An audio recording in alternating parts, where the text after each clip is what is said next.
Shalom. Haleluya. Pagi hari ini kita bersyukur kepada Tuhan kita Yesus Kristus karena kasih dan pertolongannya sehingga pagi hari ini kita masih diberikan kesempatan untuk datang berkumpul bersama-sama dengan tujuan untuk datang memuji memuliakan nama Tuhan. Sebelum kita masuk ke dalam ibadah kita, mari kita sama-sama tundukkan kepala kita. Kita naikkan ucapan syukur kita. Terima kasih Tuhan Yesus, terima kasih Bapa. Patutlah kami datang bersyukur kepadamu ya Bapa, karena Engkau tidak pernah meninggalkan kami. Engkau selalu menyertai kami dalam sepanjang kehidupan kami ya Bapa. Secara khusus pagi hari ini Tuhan, kami bersyukur karena Engkau memberikan kami kesempatan yang indah pada pagi hari ini untuk datang berkumpul bersama-sama di tempat ini dengan tujuan untuk datang menaikkan syukur kami kepadamu ya Bapa. Sebelum kami lanjut dalam ibadah kami Tuhan, semuanya kami serahkan ke dalam tangan-Mu ya Bapa. Layakkan kami untuk datang memuji memuliakan Engkau. Terima kasih Tuhan Yesus, terima kasih Bapa. Kami akan segera masuk dalam ibadah kami di dalam nama Tuhan Yesus Kristus. Haleluya. Haleluya.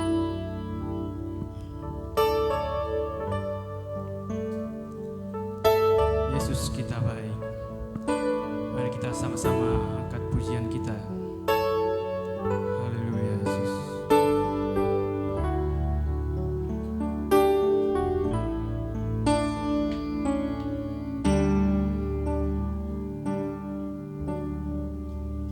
Yesus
bersyukur pada pagi hari ini Tuhan. Karena Engkau Allah yang baik buat kami ya Tuhan. Terima kasih Tuhan Yesus. Dengan apakah kami akan membalas kebaikan-Mu Tuhan. Selain kami datang menyerahkan hidup kami ke dalam tangan-Mu. Terima kasih Tuhan Yesus. Terima kasih ya Bapa. Layakkah kami untuk datang memuji memuliakan Engkau. Layakkah kami untuk datang bersekutu dengan Engkau ya Tuhan. Terima kasih Tuhan Yesus. Terima kasih Yesus. Pagi hari ini Tuhan, kami akan lanjut dalam ibadah kami Tuhan Yesus. Pimpin kami, layakkan kami Tuhan, sehingga ibadah kami saat ini boleh berkenan di hadapan hadirat-Mu ya Bapa. Terima kasih Yesus, terima kasih. Kami akan lanjut dalam ibadah kami di dalam nama Tuhan Yesus Kristus. Haleluya. Amin. Haleluya. Silakan duduk, terima kasih. Kita masuk dalam puji-pujian kita. Kita angkat pujian kita, langit dan bumi pujilah Tuhan. Haleluya.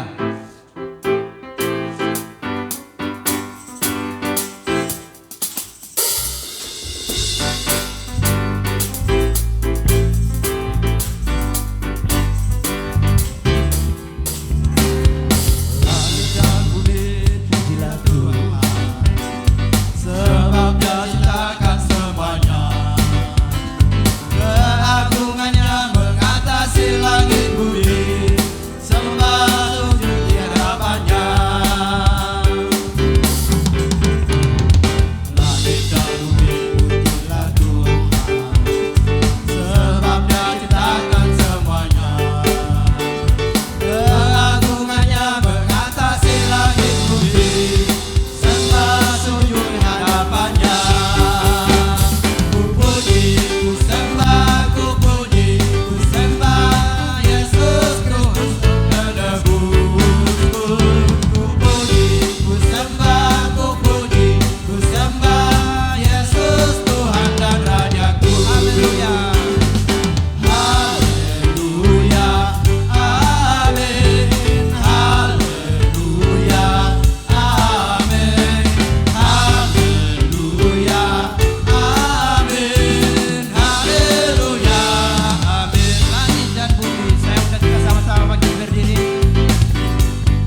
kasihnya seperti sungai. Haleluya.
Puji nama Tuhan.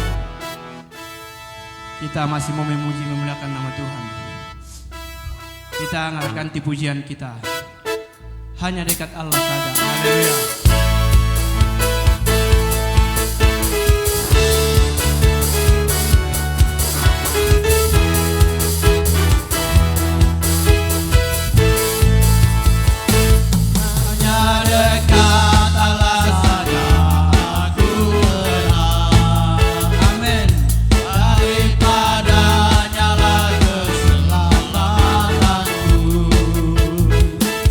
Hanya Dia gunung batu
segera mendengarkan firman Tuhan. Mari kita siapkan hati kita untuk diisi dengan Tuhan. Kita angkat pujian kita ini seperti rusa rindu sungaimu. Haleluya Yesus. Terima kasih Tuhan. Haleluya.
Engkau kekuatan dan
Mari kita berdoa.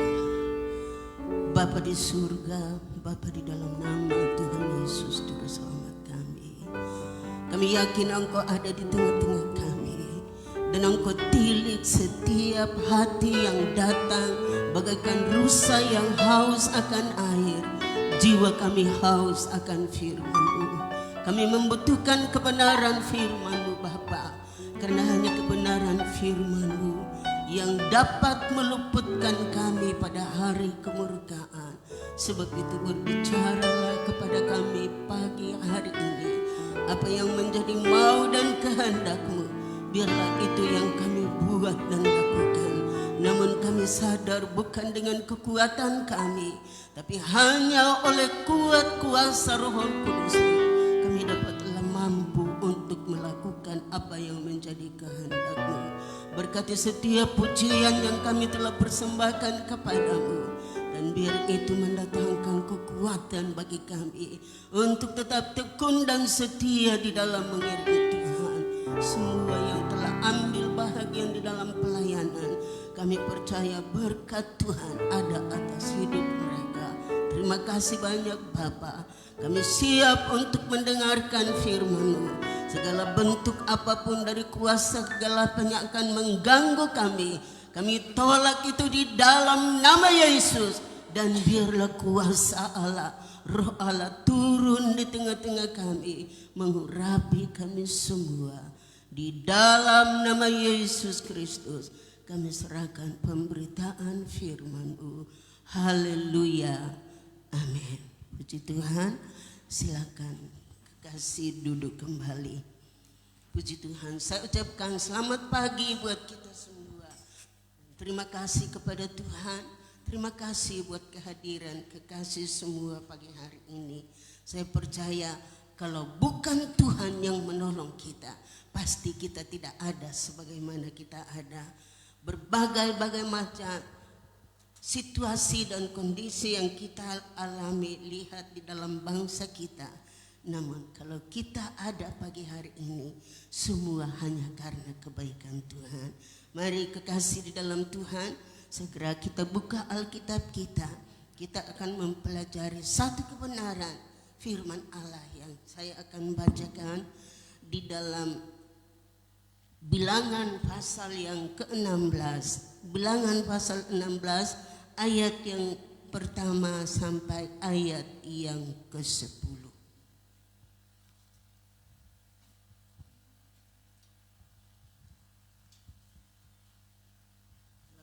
Tidak keberatan, saya persilakan kita bangkit berdiri. Saya akan bacakan ayat-ayat ini, kemudian kekasih simak dari Alkitab masing-masing. Demikian bunyi firman Allah. Pemberontakan Korah, Datan dan Abiram. Korah bin Yisar bin Kehat bin Lewi beserta Datan dan Abiram, anak-anak Eliab, dan On bin Felet, ketiganya orang Ruben, mengajak orang-orang untuk memberontak melawan Musa, beserta 250 orang Israel, pemimpin-pemimpin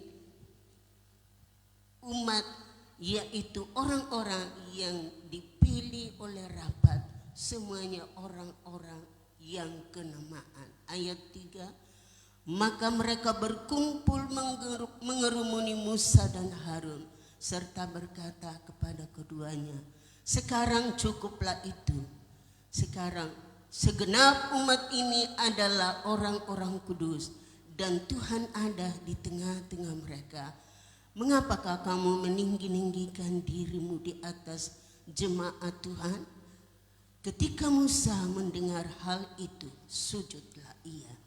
Dan ia berkata kepada Korah dan segenap kumpulannya, besok pagi Tuhan akan memberitahukan siapa kepunyaannya dan siapa yang kudus, dan ia akan memperbolehkan orang itu mendekat kepadanya. Orang yang akan dipilihnya akan diperbolehkan mendekat kepadanya. Perbuatlah begini, ambillah perbaraan perbaraan, hai Korah, dan kamu segenap kumpulannya. Bubulah api ke dalamnya, dan taruhlah ukupan di atasnya di hadapan Tuhan pada esok hari. Dan orang yang akan dipilih Tuhan, dialah yang kudus. Cukuplah itu, hai orang-orang Lewi. Lalu berkatalah Musa kepada Korah, cobalah dengar, hai orang-orang Lewi, belum cukupkah bagimu bahwa kamu dipisahkan oleh Allah Israel dari umat Israel dan diperbolehkan mendekat kepadanya, supaya kamu melakukan pekerjaan pada kemah suci dan bertugas bagi umat ini untuk melayani mereka. Ayat 10.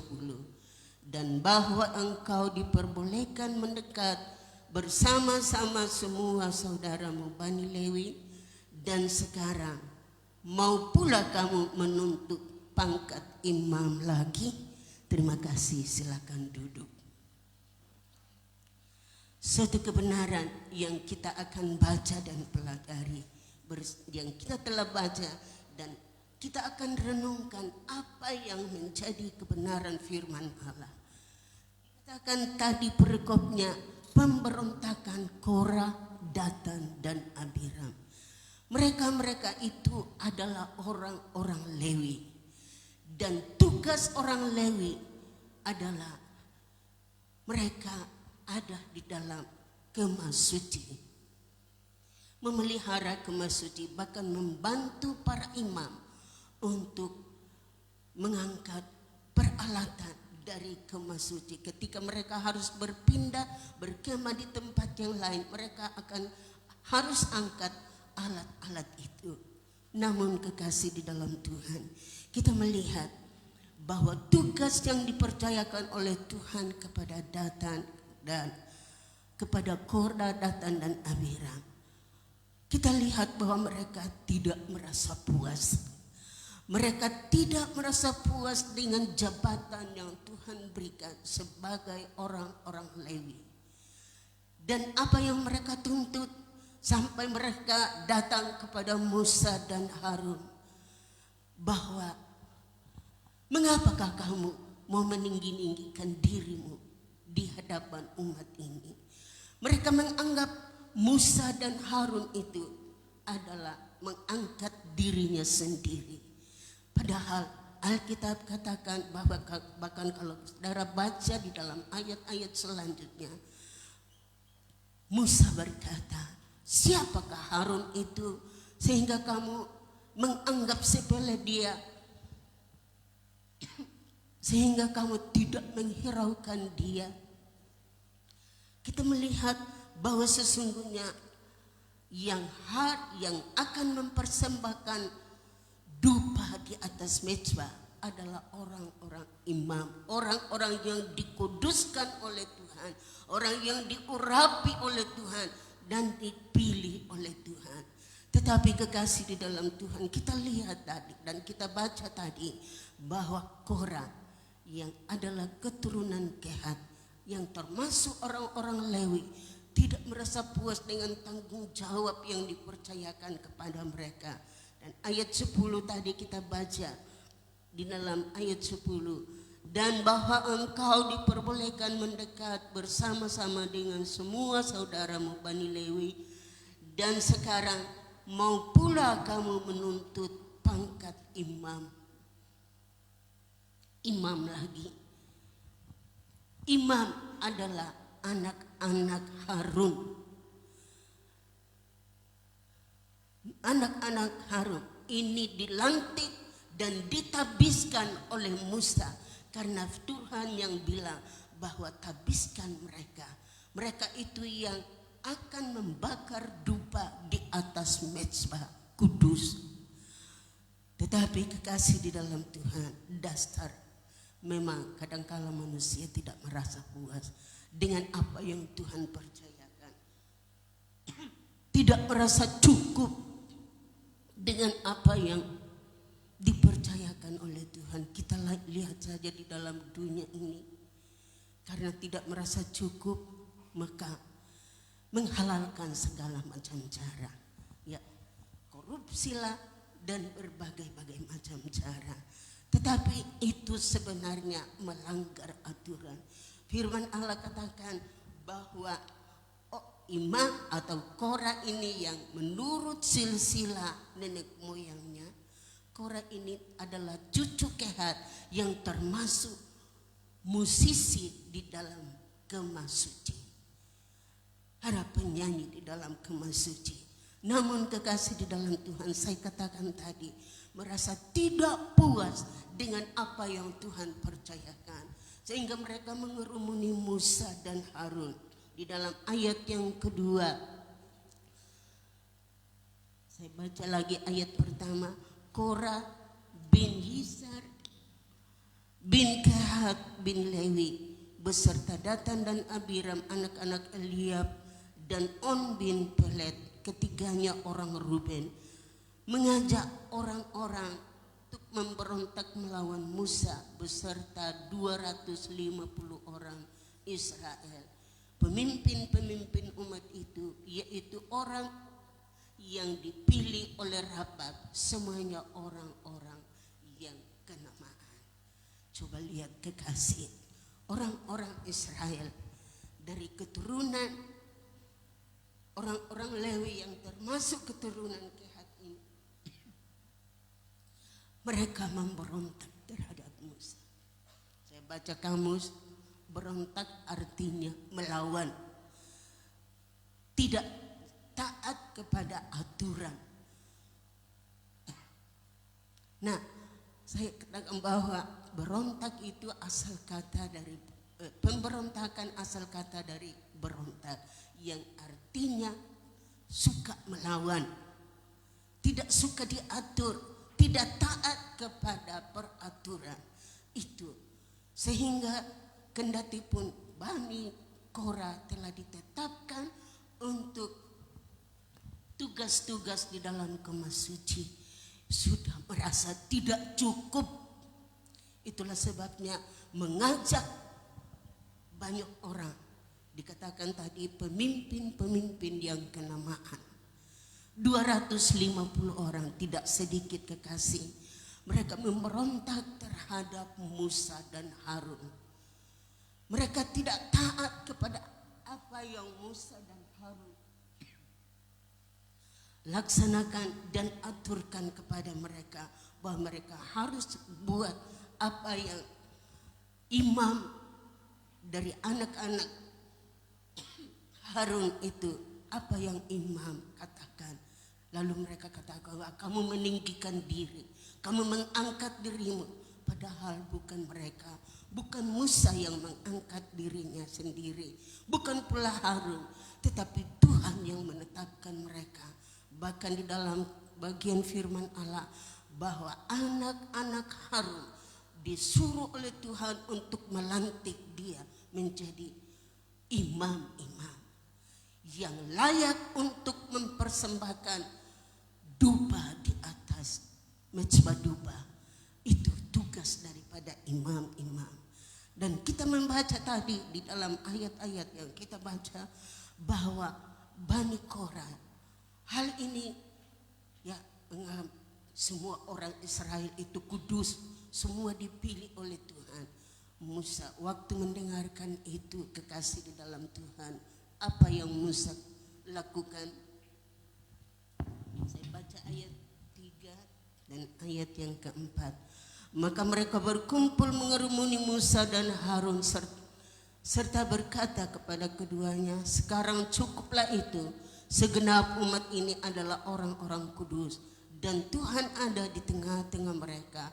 Mengapakah kamu meninggi-ninggikan diri di atas jemaat Tuhan? Ayat 4. Ketika Musa mendengar hal itu, sujudlah dia. Ini problema. Ketika ke-250 orang bersama dengan Datan, Korah, Datan dan Abiram mengerumuni Musa dan Harun, maka sebagai manusia pasti merasa cemas dan merasa takut. 250 orang banding 2. Kekasih di dalam Tuhan. Namun kekasih, apa yang Musa lakukan? Dia sujud menyembah kepada Tuhan. Dia berdoa kepada Tuhan. Dia yakin bahwa masalah ini hanya dapat terselesaikan oleh Tuhan.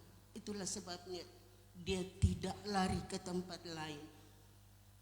Seperti firman Allah yang kita dengarkan minggu lalu. Kalau ada masalah, bukan pergi minta pertolongan kepada Tuhan, tetapi datang minta pertolongan kepada dukun yang notabene adalah kekejian bagi Tuhan. Dukun tidak dapat menyelesaikan masalah. Bahkan kita mendengarkan kesaksian dari pendeta Hepson waktu itu hari Minggu, bahwa penyakitnya bukan membaik tetapi malah tambah jadi. Berapa dukun yang dia panggil, orang tuanya panggil, tetapi tidak ada yang dapat menolong. Hanya pertolongan ketika datang kepada Tuhan. Demikian pun kekasih di dalam Tuhan, kita menghadapi pergumulan dalam hidup ini. Sehebat apapun pergumulan itu, datang kepada alamat yang tepat. Ada satu hakim dulu di sini bertugas, dia katakan, jangan datang kepada nenek tato. Bahasa Toraya jangan datang kepada nenek tato. Artinya jangan datang kepada dukun, tetapi datang kepada Yesus. Dia adalah sumber pertolongan yang pertolongannya tidak pernah terbatas. Dia akan menolong kekasih apapun pergumulanmu. Nah, kita lihat dan kita baca tadi, ketika Musa sujud menyembah kepada Tuhan, membawa apa yang mereka hadapi, persoalan yang mereka hadapi, dan dia berkata di dalam ayat selanjutnya, ayat 5, dan ia berkata kepada Korah dan segenap kumpulannya, besok pagi Tuhan akan memberitahukan siapa kepunyaannya dan siapa yang kudus, dan ia akan memperbolehkan orang itu mendekat kepadanya. Diperbolehkannya mendekat kepadanya. Kekasih, Musa menantang bahwa besok pagi kita akan buktikan siapa orang yang dipilih oleh Tuhan, siapa orang yang dikuduskan oleh Tuhan, siapa orang yang dikhususkan oleh Tuhan.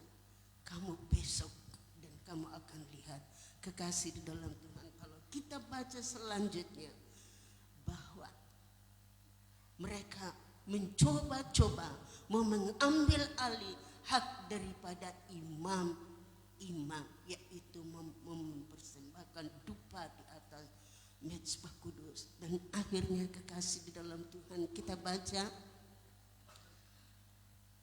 ayat, saya baca ayat 8. Lalu berkatalah Musa kepada Korah, cobalah dengar, hai orang-orang Lewi, belum cukupkah bagimu bahwa kamu dipersahkan oleh Allah Israel dari umat Israel dan diperbolehkan mendekat kepadanya, supaya kamu melakukan pekerjaan pada kemah suci Tuhan dan bertugas bagi umat itu untuk melayani mereka, dan bahwa engkau diperbolehkan mendekat bersama-sama dengan semua saudaramu Bani Lewi, dan sekarang mau pula kamu menuntut pangkat imam lagi. Kekasih dalam Tuhan, mereka adalah orang Lewi, dan yang layak dan yang diperbolehkan untuk membakar dupa di atas mezbah kudus adalah imam-imam. Tetapi mereka nuntut dan mereka ngotot, mereka juga melakukan hal itu. Mereka menuntut hak sebagai imam, dan itu adalah salah, karena mereka ditetapkan untuk mengurus kemah suci, tetapi mau lebih lagi mengambil alih kedudukan imam. Dan kekasih dalam Tuhan, baca selanjutnya di dalam ayat-ayat kebenaran firman Allah, bahwa ayat 11, sebab itu engkau ini dengan segenap kumpulanmu kamu bersepakat melawan Tuhan, karena siapakah Harun sehingga kamu bersungut-sungut kepadanya? Adapun Musa telah menyuruh orang untuk memanggil Datan dan Abiram, anak-anak Eliab, tetapi jawab mereka, kami tidak mau datang. Ayat 13, ayatnya yang selanjutnya. Sungguh engkau, ayat 14, sungguh engkau tidak membawa kami ke negeri yang berlimpah-limpah susu dan madunya, ataupun memberikan kami ataupun memberi kepada kami ladang-ladang dan kebun-kebun anggur sebagai milik pusaka. Masakan engkau dapat mengelabui mata orang-orang ini? Kami tidak mau datang. Datan dan Abiram dipanggil oleh Musa untuk datang dan menyampaikan apa yang seharusnya mereka buat dan lakukan. Tetapi dasar memang pembangkang, tidak taat, suka melawan, tidak taat kepada aturan. Itulah sebabnya kekasih di dalam Tuhan, Musa harus mengatakan dengan lebih tegas lagi. Besok kita akan lihat siapa yang dipakai oleh Tuhan, siapa yang dikhususkan oleh Tuhan. Ambil perbaraanmu dan kamu buat perbaraan. Kamu coba-coba untuk membakar doa. Apa yang terjadi kekasih di dalam Tuhan? Musa berdoa. Saya baca ayat yang ke-16. Lalu berkatalah Musa kepada Korah, engkau ini dengan segenap kumpulanmu harus menghadap Tuhan. Engkau dan mereka dan Harun pada esok hari. Baiklah kamu masing-masing membawa perbaraan, membubuk ukupan di atasnya. Lalu kamu mempersembahkan masing-masing kepada perbaraannya di hadapan Tuhan. 250 orang perbaraan, 250 perbaraan. Juga engkau ini dan Harun masing-masing harus membawa perbaraannya. Lalu mereka masing-masing membawa perbaraannya, membubu api ke dalamnya, menaruh ukupan di atasnya. Lalu berdirilah mereka di hadapan pintu kemah pertemuan.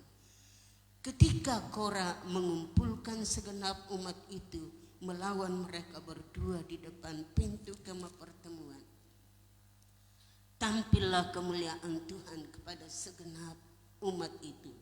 Lalu berfirmanlah Tuhan kepada Musa dan Harun, pisahkanlah dirimu dari tengah-tengah umat ini, supaya kuhancurkan mereka dalam sekejap mata. Kekasih, ngeri kalau seseorang tidak taat, suka melawan, ngeri. Akibatnya pasti ada. Kita lihat bahwa ke-250 orang itu tadi, mereka sudah dipisahkan. Memang Musa, silakan coba bawa ukupan, bawa perbarahan dan taruh api di atasnya. Namun mereka sudah melanggar. Itu tidak patut dan tidak pantas dilakukan oleh orang-orang Lewi. Hanya imam-imam yang telah ditabiskan oleh Musa, yaitu anak-anak Harun, Nadab, Abihu, Eliezer dan Itamar. Dan kita baca, kalau kita baca di dalam Imamat pasal yang ke-10, sedangkan anak-anak Harun yang coba-coba melakukan tanpa aturan, melanggar aturan, mereka disambar oleh Tuhan, mereka mati di tempat. Mereka mempersembahkan api yang tidak diperintahkan oleh Tuhan. Itulah sebabnya Tuhan membunuh mereka. Wah, kekasih di dalam Tuhan, jangan kita bermain-main di hadirat Tuhan. Jangan bermain-main dengan Tuhan. Firman Allah katakan, Tuhan tidak boleh diolok-olokkan. Apa yang ditabur akan dituai. Galatia 6 ayat yang ke-7 dan ayat yang ke-8. Galatia 6 ayat 7 dan 8. apa yang firman Allah katakan di situ. Jangan sesat, Allah tidak membiarkan dirinya dipermainkan. Karena apa yang ditabur orang itu juga akan dituainya. Sebab barang siapa menabur dalam dagingnya, ia akan menuai kebinasaan dari dagingnya. Tetapi barang siapa menabur dalam roh, ia akan menuai hidup yang kekal dari roh itu. Kekasih di dalam Tuhan, luar biasa firman Allah.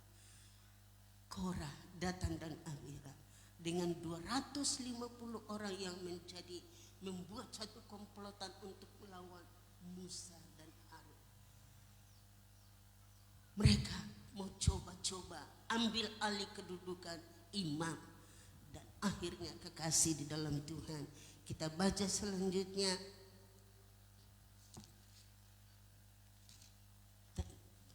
Kita baca di dalam ayat 21 tadi, ya, ayat 21 dari Bilangan pasal 16. Ayat 21, tolong. Bilangan 16 ayat 21.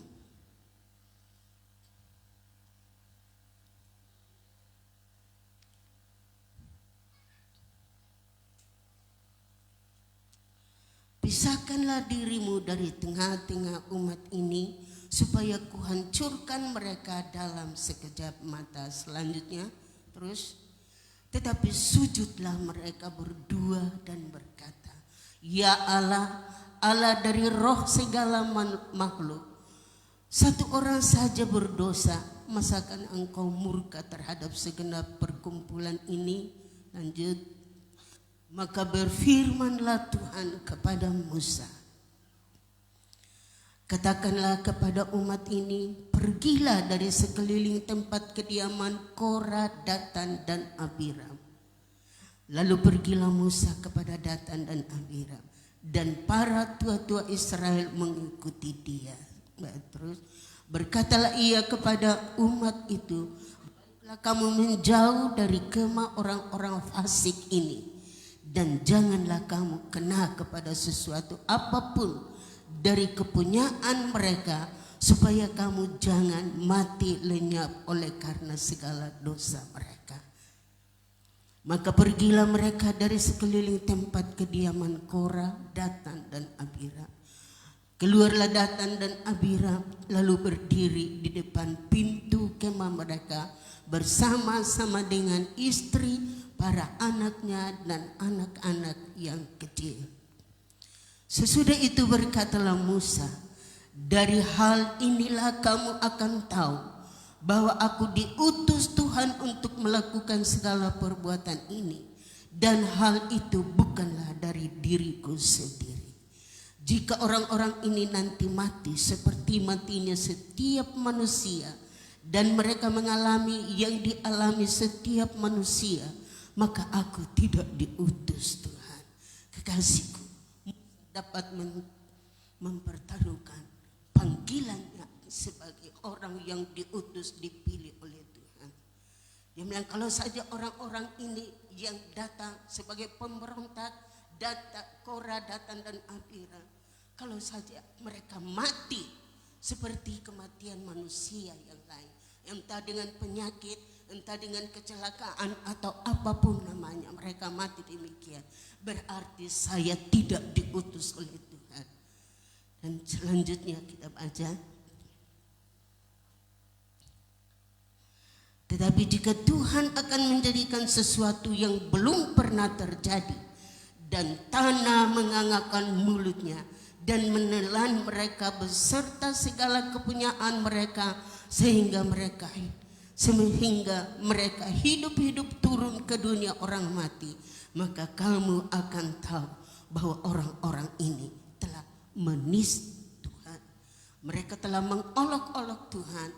Dia bilang, kalau kematian orang-orang ini, kumpulan ini, komplotan ini, mereka mati seperti kematian orang banyak, entah dengan penyakit ataukah dengan kecelakaan, berarti saya tidak diutus oleh Tuhan. Tetapi disinilah kamu akan lihat kalau saja mereka mati. Dan masih sementara Musa berkata demikian, bumi terbuka mengangkat mulutnya, dan mereka pemberontak-pemberontak itu, Korah, Datan dan Abiram, mati dengan hidup-hidup, masuk dengan hidup-hidup. Tentu kekasih ingat waktu gempa bumi di Palu, adakan tanah yang tenggelam. Berapa banyak orang yang menjadi korban. Kita tidak menjadi hakim, tetapi kekasih di dalam Tuhan menjadi pelajaran bagi kita bahwa sesungguhnya bersyukurlah dengan apa yang Tuhan percayakan bagi kita. Bersyukur dengan apa yang Tuhan percayakan bagimu. Lakukanlah itu kepercayaan yang Tuhan berikan dengan tidak bersungut-sungut. Mengapa mereka berkomplotan atau berkumpul untuk melawan Musa dan Harun? Pertama, mereka tidak puas dengan tugas yang dipercayakan sebagai imam, sebagai orang-orang Lewi. Mereka mau ambil alih tugas seperti imam, dan itu adalah salah, itu adalah dosa. Dan hal ini telah membuat bahwa Datan, Korah dan Abiram mereka mati dengan hidup-hidup, mereka binasa. Berarti memang firman Allah itu hidup, bahwa Tuhan mengutus Musa. Kita baca di dalam kitab Keluaran bagaimana Musa diutus oleh Tuhan untuk pergi ke Mesir, melepaskan mereka sebelum ada di padang gurun, sebelum mereka dalam perjalanan menuju tanah Kanaan. Selama 40 tahun mereka ada di padang belantara. Tentu banyak hal yang mereka lihat, banyak hal yang mereka alami. Itulah sebabnya mereka bersungut-sungut. Mengapa engkau membawa kami ke padang gurun ini? Di sini kami sudah bosan dengan mana yang begini. Kami bosan dengan yang ada. Kami ingin dan kami ingat bawang merah, bawang putih, bawang pre, makanan yang enak-enak yang ada di Mesir. Terlalu lama kau janji-janji bilang kamu membawa kami ke tanah Kanaan, tanah yang berlimpah susu. Lebih baik kami pulang saja ke Mesir. Mereka lupa bahwa di Mesir mereka diperbudak. Di Mesir mereka diperlakukan dengan tidak wajar, disuruh bekerja dengan paksa. Itulah sebabnya firman Allah katakan di dalam Keluaran pasal 2 ayat yang terakhir, di situ dikatakan bahwa keluhan umat Israel telah naik di hadapan Tuhan. Percaya kekasih di dalam Tuhan, pergumulanmu, kalau engkau berseru kepada Tuhan, Tuhan tidak menutup mata. Tuhan tidak menutup mata, tetapi Tuhan dengar dan Tuhan perhatikan. Itulah sebabnya dikatakan di dalam Keluaran pasal yang kedua di situ, Tuhan utus Musa bahwa keluhan bangsa Israel telah naik di hadapan Tuhan. Pergi, lepaskan mereka, bawa mereka keluar dengan maksud untuk beribadah kepada Tuhan. Itu saja. Mereka di tanah Mesir, mereka tidak beribadah kepada Tuhan. Mereka tidak menyembah Tuhan. Itulah sebabnya kekasih di dalam Tuhan, penderitaan yang mereka alami di Mesir itu telah naik di hadapan Tuhan. Itulah sebabnya Tuhan mengutus Musa untuk membawa mereka. Tetapi apa yang kita lihat, bahwa dalam perjalanan tidak semudah membalik telapak tangan. Banyak hal dan banyak perkara yang mereka hadapi. Dan itulah sebabnya tidak heran mereka datang membuat suatu komplotan untuk melawan Musa dan Harun. Tetapi akhirnya pembelaan ada. Tuhan tetap membela yang benar. Mereka harus mengakui bahwa Musa dan Harun adalah orang yang dipilih oleh Tuhan, orang yang ditabiskan oleh Tuhan, orang yang diurapi oleh Tuhan, dan tidak boleh bermain-main dengan Tuhan. Di dalam Galatia tadi dikatakan jangan sesat, Allah tidak mau dipermainkan. Apa yang ditabur akan dituai. Dan kekasih, kita melihat suatu peristiwa yang cukup mengerikan, bagaimana bumi mengangkat mulutnya, bumi terbelah, dan orang-orang pemberontak itu turun ke dalamnya. Yang lain, Musa katakan jauhkan dirimu, bahkan firman Allah katakan jauhkan dirimu dari orang-orang fasik ini. Kekasih di dalam Tuhan, percayalah bahwa yang benar tetap benar, yang fasik tetap fasik. Firman Allah di dalam Wahyu pasal 22 ayat yang ke-11, Wahyu pasal 22 ayat yang ke-11. Wahyu 22 ayat yang ke-11, bahwa hari-hari ini ada dua hal yang diperhadapkan kepada kita sebagai Israel rohani. Wahyu 22 ayat 11 di situ katakan, barang siapa yang berbuat jahat, biarlah ia terus berbuat jahat. Barang siapa yang cemar, biarlah ia terus cemar. Dan barang siapa yang benar, biarlah ia terus berbuat kebenaran. Barang siapa yang kudus, biarlah ia terus menguduskan dirinya. Dua hal ini, fasik dan benar, jahat dan baik, itu sementara berjalan dan masing-masing akan disempurnakan. Orang jahat akan disempurnakan dalam kejahatannya, tetapi orang benar akan disempurnakan di dalam kebenarannya. Yang kudus biarlah tetap terus melakukan, mengerjakan yang kudus, menguduskan dirinya di hadapan Tuhan. Kekasih di dalam Tuhan, biar kebenaran firman Allah yang kita dengarkan, kita baca ayat-ayat ini dapat memotivasi kita.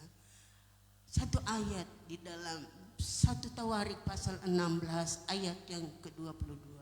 Bagaimana mereka langgar ayat ini sehingga mereka bersungut-sungut dengan Musa dan Harun. 1 Tawarik pasal yang ke-16 ayat 22. Apa yang firman Allah katakan? Jangan mengusik orang-orang yang kuurapi, dan jangan berbuat jahat terhadap nabi-nabiku. Musa, Harun adalah nabi-nabi yang dipilih oleh Tuhan, yang Tuhan langsung memilih. Dalam pasal 3 Keluaran, di dalam kitab Keluaran, bagaimana Musa dipilih oleh Tuhan langsung. Dan kalau komplotan Korah, Datan dan Abiram mau mengusik mereka, maka Tuhan yang berganti mereka. Tuhan membela mereka. Sebab apa? Mereka ini adalah orang yang diurapi oleh Tuhan, orang yang ditabiskan oleh Tuhan, orang yang dipilih oleh Tuhan. Kekasih dalam Tuhan, di hadapan Tuhan kita tidak boleh bermain-main. Apa yang ditabur akan dituai. Kalau kita tabur yang baik, kita akan tuai yang baik. Tapi kalau kita tabur yang jahat, pasti tuaiannya juga jahat, kebinasaan. Itulah sebabnya kekasih di dalam Tuhan, menjalani hidup yang ada, kita diperhadapkan dengan keadaan dan situasi yang seolah-olah sangat mencekam. Berbagai-bagai musibah yang terjadi di negara kita, baik itu pandemi yang belum selesai, bahkan mulai lagi dengan diadakannya PPKM level 3. Siapa yang tidak takut? Tetapi segala kekhawatiran kita, segala pergumulan kita, baik kita datang kepada Tuhan. Seperti Musa, setelah dikerumuni oleh orang banyak, dia sujud, dia bawa masalah itu kepada Tuhan. Maka kita pun sebagai anak-anak Tuhan, kita percaya bahwa kalau kita masih berdiri, masih ada sampai saat ini, bukan karena kuat dan gagah kita, Tapi itu adalah karena anugerah Tuhan. Sebab itu perhatikan kemurahan Allah. Masa ini kita masih hidup di dalam zaman kemurahan Allah. Di dalam Roma pasal yang ke-11 ayat yang ke-22. Roma 11 ayat yang ke-22. Kendati pun kita ada di dalam masa kemurahan Allah, tapi bukan berarti kita mau bermain-main dengan kemurahan Allah. Roma 11 ayat 22. Sebab itu perhatikanlah kemurahan Allah dan juga kekerasannya, yaitu kekerasan atas orang-orang yang telah jatuh, tetapi atas kamu kemurahannya, yaitu jika kamu tetap dalam kemurahan, jika tidak kamu pun akan dipotong juga. Israel banyak yang telah gagal di dalam mempertahankan kebenaran Allah, di dalam ketaatan kepada Tuhan. Banyak yang gagal. Kita baca tadi termasuk orang-orang Lewi dari keturunan Bani Lewi, Korah, Datan dan Abiram. Mereka ini adalah orang-orang Lewi. Banyak yang mati, banyak yang gagal. Itulah sebabnya firman Allah disampaikan bagi kita. Perhatikanlah kemurahan Allah. Saya katakan tadi kita hidup pada masa kemurahan Allah. Tetapi bukan berarti kita bermain-main dengan kemurahan Allah itu. Kita mau bermasa bodoh, tidak. Tetapi mari kita pacu diri kita bagaimana kita akan sampai kepada tujuan, yaitu hidup yang kekal di dalam Tuhan Yesus Kristus. Itulah sebabnya dikatakan satu perhatian, perhatikanlah kemurahan Allah dan juga kekerasannya. Ini kemurahan dan kekerasan karena Tuhan itu adil. Firman Allah katakan Tuhan adil. Dia menghukum orang yang berbuat jahat, tetapi dia memelihara, memberkati orang yang hidup takut akan dia. Sebab itu pelihara diri kita masing-masing, baik kami hamba-hamba Tuhan dan kita semua.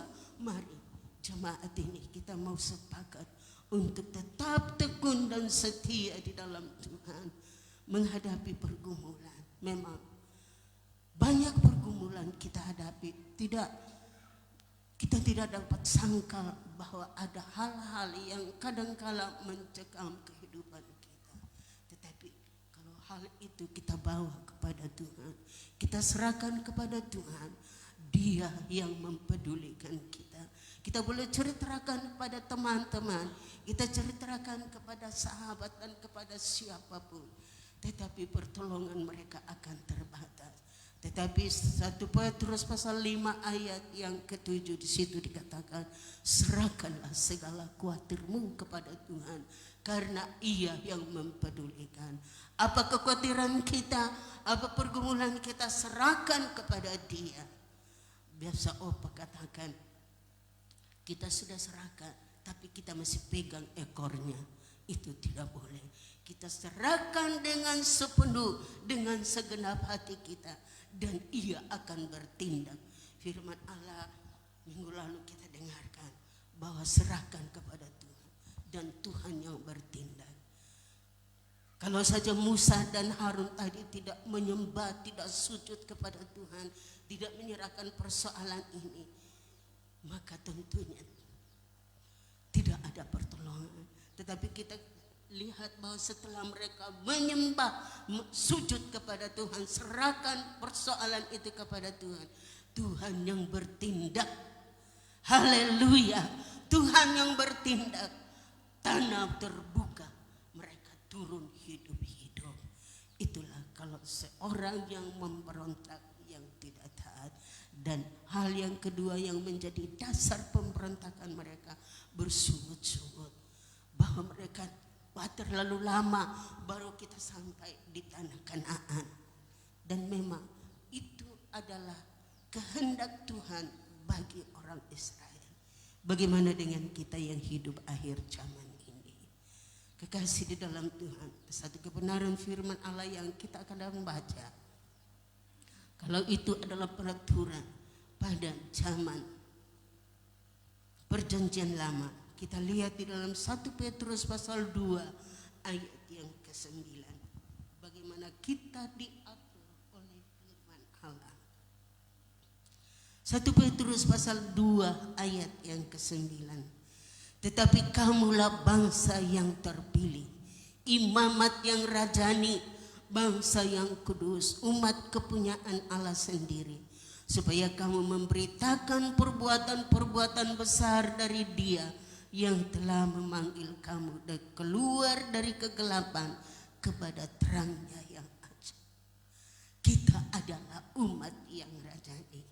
Kita adalah bangsa yang terpilih, imamat yang rajani, bangsa yang kudus, umat kepunyaan Allah sendiri. Supaya apa? Kita memberitakan perbuatan-perbuatan besar dari Dia yang telah memanggil kita keluar dari kegelapan. Dulunya kita tidak kenal Tuhan. Kita ibarat orang yang ada dalam kegelapan dosa. Tetapi syukurlah kepada Tuhan. Paulus katakan bahwa aku ini orang celaka. Roma pasal 7 ayat 24. Paulus akui bahwa dia adalah orang celaka. Mengapa dia sadar itu bahwa dia ada orang celaka? Bukankah latar belakang hidupnya kelam, gelap? Tetapi dia bersyukur kepada Tuhan. Dia boleh diselamatkan oleh Tuhan, dipanggil oleh Tuhan. Tidak hanya diselamatkan, tetapi dia juga diberi kuasa oleh Tuhan untuk menceritakan perbuatan-perbuatannya yang ajaib. Demikian pun kita, banyak perbuatan yang ajaib yang Tuhan kerjakan dalam hidup kita. Ceritakan itu, sampaikan itu kepada orang-orang lain. Bersaksi dari hal nama Yesus, bahwa di bawah kolong langit ini tidak ada nama lain yang dikaruniakan kepada kita kecuali di dalam nama Yesus Kristus. Sebab itu kita berbahagia. Kita boleh diselamatkan bukan karena kita baik. Sekali lagi, bukan karena kita baik. Efesus 2 ayat 8 dan ayat 9. Kamu diselamatkan bukan karena perbuatan baikmu, tetapi diselamatkan oleh anugerah Allah, oleh kasih karunia Tuhan. Sebab itu kita perhatikan kemurahan Allah. Peliharalah dirimu, kita pelihara diri bersama-sama untuk hidup takut dan hidup sesuai dengan aturan firman Allah. Dan tentunya kita sadar bukan kuat kita, tetapi Dia memberikan Roh Kudusnya bagi kita untuk menolong kita, memampukan kita menjalani hidup ini untuk takut akan Tuhan. Kekasih di dalam Tuhan, biar kita sadar ini. Kita minta Roh Kudus untuk menolong kita. Kita membawa hidup kita, persembahkan hidup kita di hadapan Tuhan sebagai korban yang hidup. Kita tidak membawa lagi dupa untuk dipersembahkan di atas mezbah kudus Tuhan. Tidak seperti orang Israel. Tugas daripada imam, anak-anak Harun. Tetapi kekasih di dalam Tuhan, kita mempersembahkan tubuh kita menjadi korban yang hidup dan yang berkenan kepada Allah. Itu adalah ibadah yang sejati. Roma 12 ayat yang pertama dan ayat yang kedua. Sebab itu kalau kita sudah ditebus, jangan kita hidup seperti orang duniawi. Baik itu cara berpakaian kita, jangan seperti orang dunia. Jangan kita tiru-tiru orang dunia. Orang dunia yang harus meniru kita, cara kita berpakaian. Bagaimana perilaku kita, bukan kita yang tiru orang dunia. Berarti kita tidak jadi berkat. Tetapi kalau kita menjadi berkat, Tuhan akan menyertai kita. Tuhan akan memberkati kita. Roh Kudus akan menolong saudara dan saya untuk hidup sebagaimana yang Tuhan inginkan. Puji Tuhan, kebenaran firman Allah saya tidak bawa lebih jauh. Saya bersilakan sama-sama kita bangkit berdiri. Kita akan nyanyikan itu pujian. Bapa, ku persembahkan tubuh. Biarlah kita mempersembahkan tubuh kita sebagai korban yang hidup dan yang berkenan kepada Allah. Itu adalah ibadah kita yang sejati. Haleluya.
dan Tuhan yang bertindak dalam setiap pergumulan hidup kita.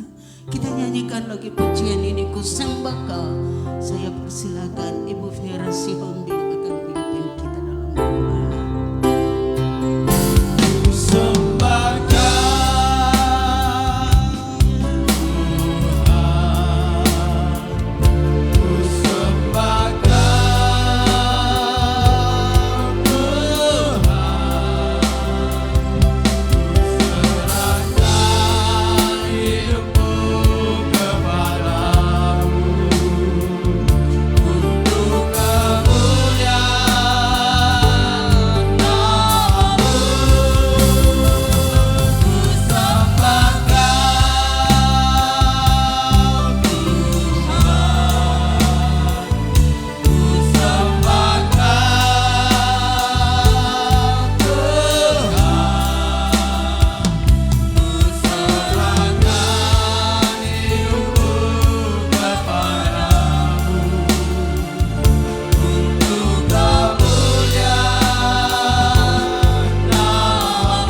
bersyukur kepadamu Tuhan siang hari ini. Kami sudah menerima firman-Mu yang disampaikan oleh hamba-Mu. Kami percaya Bapa, apa yang disampaikan oleh hamba-Mu siang hari ini adalah perkataan dari Tuhan yang datang untuk mengingatkan hidup kami, datang untuk menegur kami, untuk kami tetap setia dan bersyukur dengan apa yang Tuhan percayakan dalam hidup kami, apa yang Tuhan berikan dalam hidup kami. Biarlah kami lakukan dengan penuh setia di dalam segala jalan dan kehendak-Mu yang Engkau inginkan dalam hidup kami. Terima kasih Bapa, terima kasih Tuhan, agar kami tidak mengakhiri hidup kami seperti yang Tuhan sudah lakukan bagi Korah yang sudah memberontak kepada Tuhan. Terima kasih Bapa, terima kasih, kami bersyukur untuk firman-Mu meteraikan dalam hidup kami, dan kami boleh menjadi pelaku-pelaku firman-Mu. Kami boleh membawa hidup ini di dalam segala jalan dan rencana-Mu. Kuatkan kami, berikan Roh-Mu dalam hidup kami, agar kami mampu Tuhan tetap setia mengiring Engkau sampai Engkau datang. Bahkan Tuhan memanggil hidup kami, memanggil kami. Terima kasih Bapa, kami bersyukur untuk firman-Mu siang hari ini. Berkati kami semua yang sudah hadir Tuhan di tempat ini, memuji memuliakan nama Tuhan. Bahkan umat-umat-Mu yang ada menyaksikan tayangan ini di rumah mereka masing-masing. Berkati kami semua Tuhan. Terima kasih Bapa, memberkati hamba-Mu yang sudah menjadi saluran berkat-Mu bagi kami siang ini. Urapan Tuhan, kuat kuasa Tuhan ada di atas hamba-Mu. Terima kasih Tuhan. Kami percaya bahwa ketika kami pulang dari tempat ini, ada kekuatan yang baru, ada sukacita yang baru, ada berkat yang Tuhan tambahkan dalam hidup kami. Terima kasih Bapa, terima kasih Tuhan. Lanjut dari ibadah kami siang hari ini, kami akan memberikan korban persembahan kami, dan mungkin ada umat-Mu yang akan mengembalikan milik-Mu Tuhan, sesuai janji firman-Mu bahwa Tuhan Engkau akan memberkati kami. Terima kasih Bapa, ajar kami untuk memberikan yang terbaik dalam pelayanan Tuhan di tempat ini. Terima kasih Tuhan, ini doa ucapan syukur kami, sempurnakan doa ini di dalam nama Tuhan Yesus Kristus. Haleluya, haleluya, amin.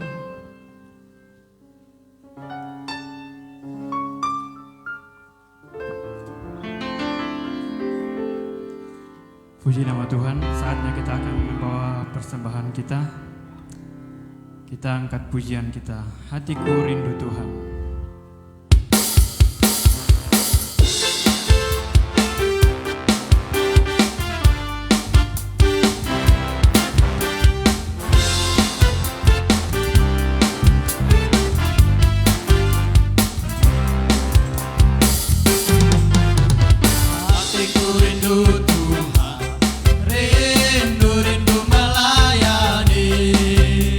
Ku berikan hanya pada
Saatnya kita akan mendengarkan jadwal kita sepekan.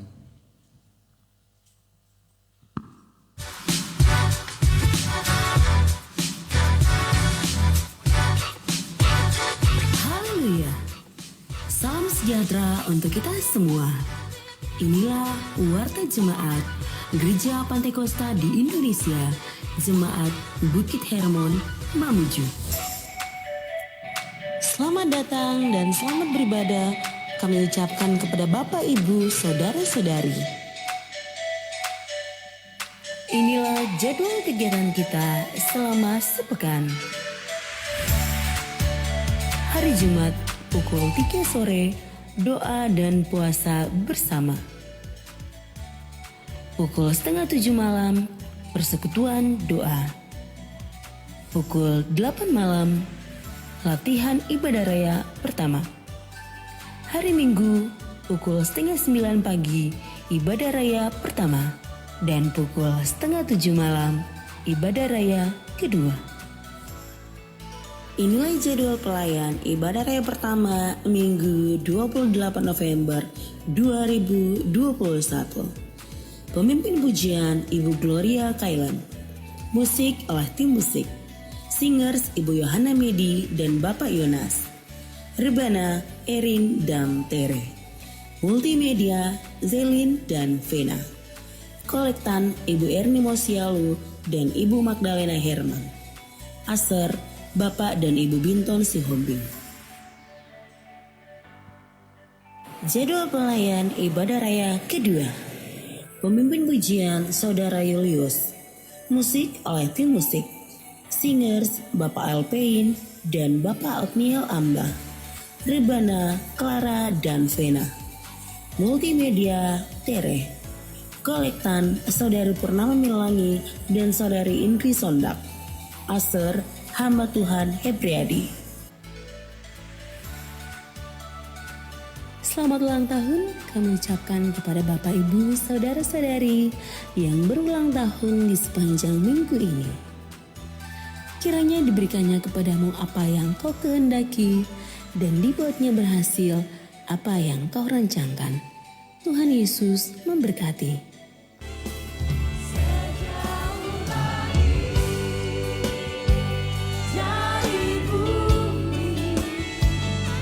Dan ingat untuk tetap mematuhi protokol kesehatan dengan melakukan 3M.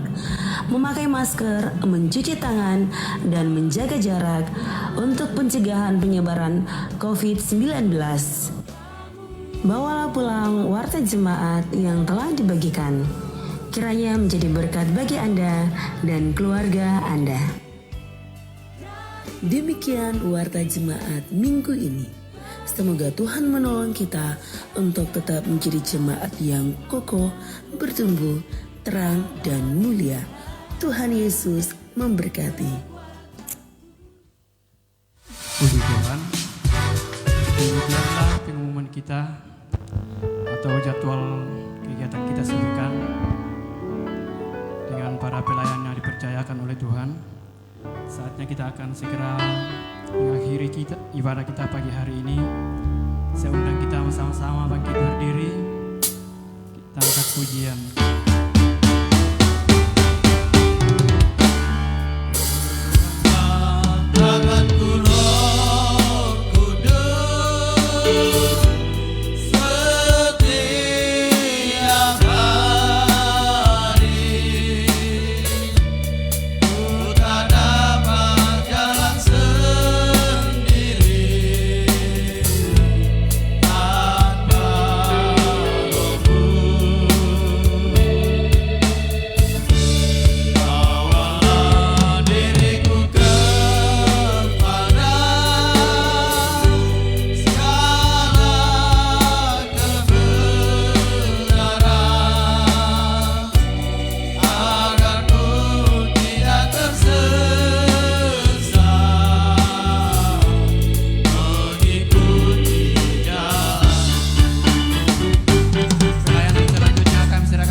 seberapa banyak jemaat-Mu yang hadir, yang datang siang, bahkan mereka yang ada di rumah. Tuhan Yesus, Engkau kenal keberadaan kami. Kami membutuhkan kuasa Roh Kudus untuk menuntun kami, membawa kami kepada seluruh rencana, seluruh kehendak-Mu. Itulah sebabnya pegang tangan kami, jangan lepaskan kami. Baik kami sebagai orang tua, anak-anak muda remaja sampai kepada anak-anak kecil. Peliharakan hidup kami Bapa. Jauhkan kami dari segala yang jahat. Dan bawa kami, tuntun kami kepada seluruh kehendak dan rencana-Mu. Ibadah kami telah selesai. Tentu ada kekurangan, kelemahan yang Tuhan dapatkan. Ampuni semua. Sempurnakan ibadah kami. Seberapa banyak umat-Mu yang datang. Mungkin ada yang datang dengan sakit. Kami percaya di dalam nama Yesus disembuhkan. Yang lemah dikuatkan. Yang bimbang dan berbagai pergumulan. Di dalam nama Yesus tertolong. Terima kasih banyak Bapa di surga. Seluruh kegiatan kami sepanjang minggu ini kami serahkan dalam tangan Tuhan. Ibadah sebentar malam Tuhan memberkati. Bahkan hamba-Mu berdoa buat Pendeta Max dan sama istri yang tidak bersama-sama dengan kami. Tuhan sertai, Tuhan berkati, dan Tuhan buka jalan mereka boleh kembali dengan selamat. Kami dapat bersama-sama memuji, memuliakan nama-Mu. Sekali lagi Bapa, berkati seluruh sidang jemaat-Mu yang hadir siang ini. Bahkan mereka yang ada di rumah pun diberkati oleh Tuhan. Terpujilah nama-Mu Bapa. Sebentar kami akhiri ibadah ini. Keyakinan kami bahwa berkat-Mu, rahmat-Mu turun atas kami, memimpin kami, menopang kami dari saat ini sampai Maranatha Yesus datang kali yang kedua. Kami akhiri ibadah ini di dalam nama Yesus Kristus.